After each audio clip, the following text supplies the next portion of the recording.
So various reports are coming out that there are maybe two effective vaccines that are going to be hitting the market, one from Pfizer, one from Moderna, but there is something you should know about these medicines. I don't even really want to call them vaccines, and I'm going to explain why. So the reports are that they're about 95% effective. People are really excited about this, but take a look at this. This is from Time.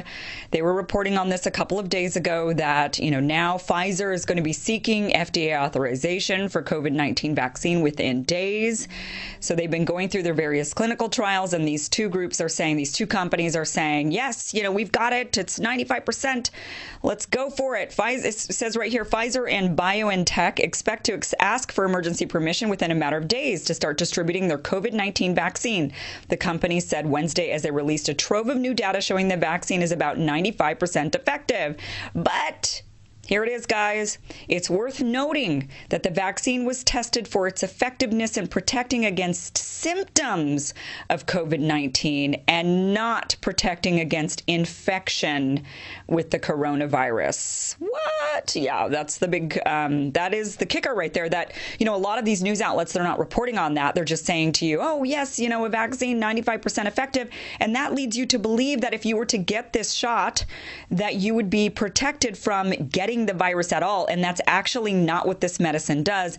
Here, this is also from WebMD. This was actually back at the end of October, so October 28th. It says here, early vaccines will prevent symptoms, not the virus. So they reported on what Dr. Anthony Fauci said when he was at a summit. This was an Yahoo Finance All Market Summit. And he said, quote, the primary thing you want to do is that if people get infected, prevent them from getting sick. And if you prevent them from getting sick, you will ultimately prevent them from getting seriously ill. Preventing symptoms is a primary endpoint in the vaccine development process, Fauci said. Getting rid of the virus altogether is considered a secondary endpoint. So it's important to know, though, all hope isn't lost. Look, I'm all about, let's just get on with our lives. And if this helps people calm down, then it's ultimately a good thing. And I do think that it could potentially be a good thing. Now, I'm very skeptical of taking medicine that hasn't been thoroughly tested. I think it should be.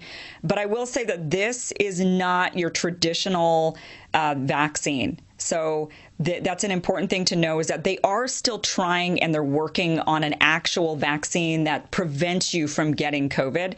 But that is not what these shots are. That's not what these medicines are. They're almost, I don't know why they're calling them vaccines, because it's kind of misleading if you can still end up with the virus and spread it to other people that maybe didn't get this medicine and could have severe symptoms. I'm not sure why they're calling it that, and why don't they call it something like a preventative therapeutic or